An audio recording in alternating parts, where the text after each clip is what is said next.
pie today. We will be making a 6-inch pie, which is much smaller than a 9-inch pie. You will each be taking home your own personal 6-inch pie, but oftentimes at home you'll be making a 9-inch pie. I thought I'd reference that just so you're aware of the different size pie tins that there are. First thing that we're going to take is our 2 1/4 cups flour. You would be using 1 1/8 here in class just because we're dividing the crust in half. We're going to add our salt to that. And we always blend together our dry ingredients first so we don't get a clump of salt. Then we're going to go ahead and add our 2/3 cup shortening. And before any of you were like, oh, that's horrible. Shortening is no different than fat or margarine or oil. It's all a source of fat, which you're going to need if you're going to have a crust stick together. Shortening makes for the best, flakiest crust. Notice how I'm getting all of that shortening out of there. And this is vegetable shortening, so healthier for you than other types, perhaps than lard. But like I said, you don't eat pie crust every day, so when you do it right. Enjoy. Now we're going to cut in our shortening with our pastry blender. You could use a fork or 2 forks to cut them and do like a scissors style method. That's what I did growing up. I did not use a pastry blender, but for our purposes this is better. You'll notice that I'm standing up. That gives me some leverage. And we are trying to get this into basically like little pea-sized pieces. We're blending in and carefully, because this is sharp, trying to get the shortening cut into the flour. We're making a dough and then we will roll it out. If you're like me, you don't like this sound. It kind of drives me nuts a little bit, that cutting sound. Okay, keeping going with this until we get little pea-sized pieces of shortening and flour mixed together. Takes just a moment. Then you'll notice right off to the side I have ice water. Ice water is going to help the crust to stick together and not flake apart. We'll use ice water and we'll be adding it.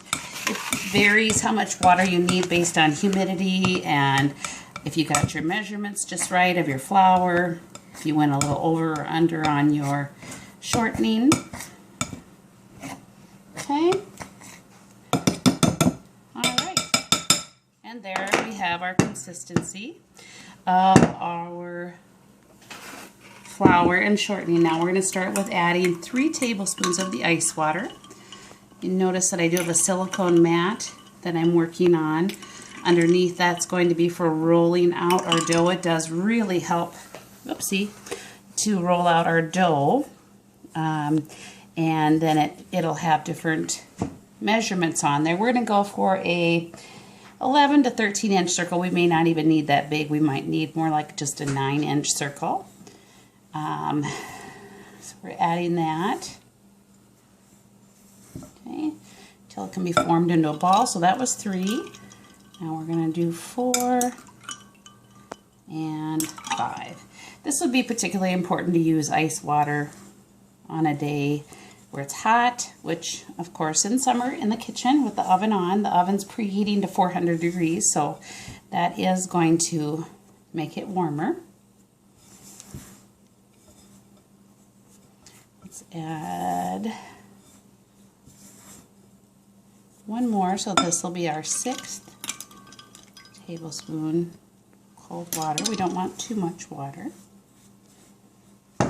This is kind of more of the art of the dough versus the science of it.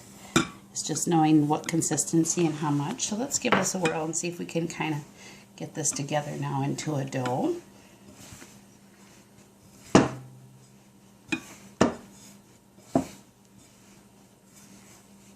I'm going to add 1 more. Is that number 6, Stan? Yep. Okay, thanks. Stanley's my steady helper here, helping us with keeping track of things and doing all my filming. Only benefit he gets is taste this yummy food, right, Stan? Mm-hmm. Okay. We are almost there.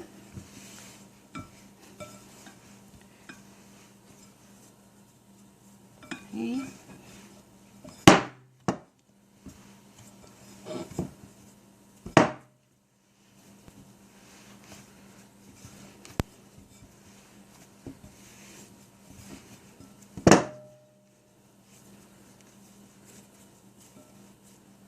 All right.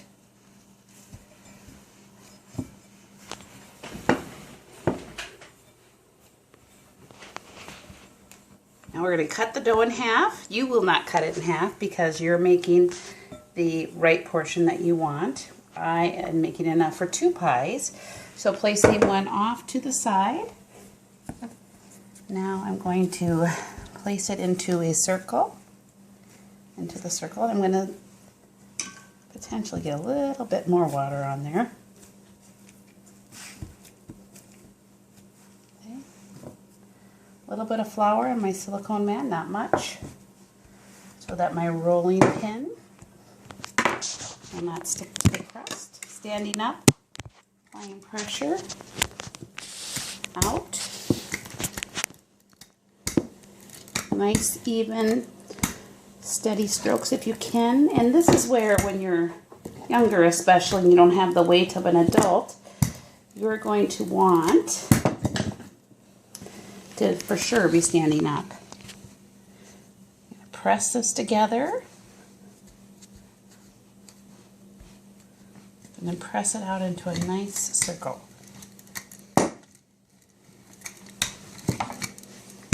Moving in all directions so that we're getting a consistent crust.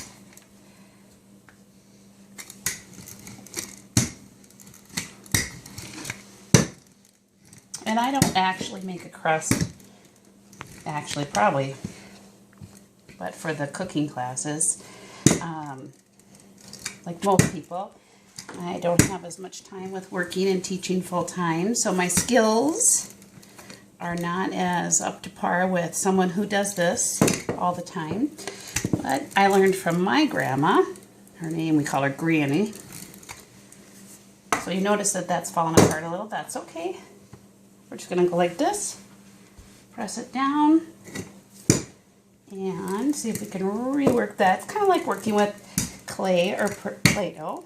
Honestly, I hate this. I hate making dough. It's way too hard.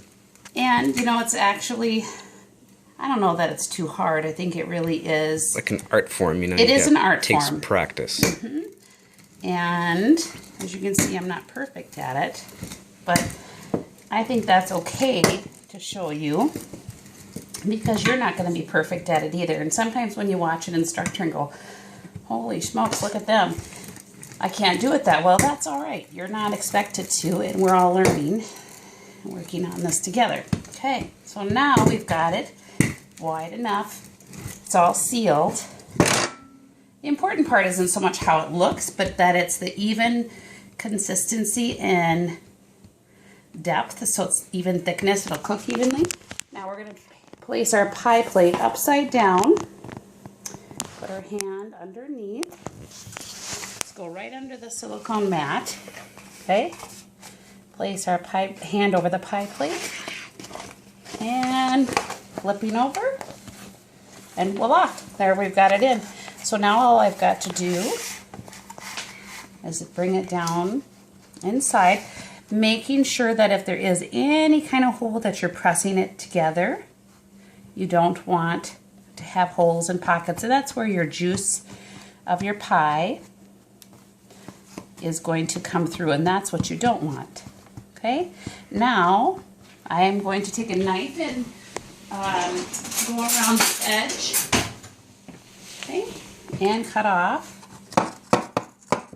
around the edges. You could crimp and do other pretty things if you wanted to.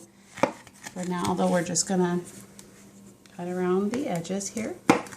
This stuff you can make into yummy, like little cookies, little butter, baked in the oven for a short time period, cinnamon and sugar, and you have yourself some lovely cookies with the rest of your crumbs. Actually looks really good there. Yeah. All right, well, thank you, Stanley. And we're going to have you stop and make your pie crust with your instructor now.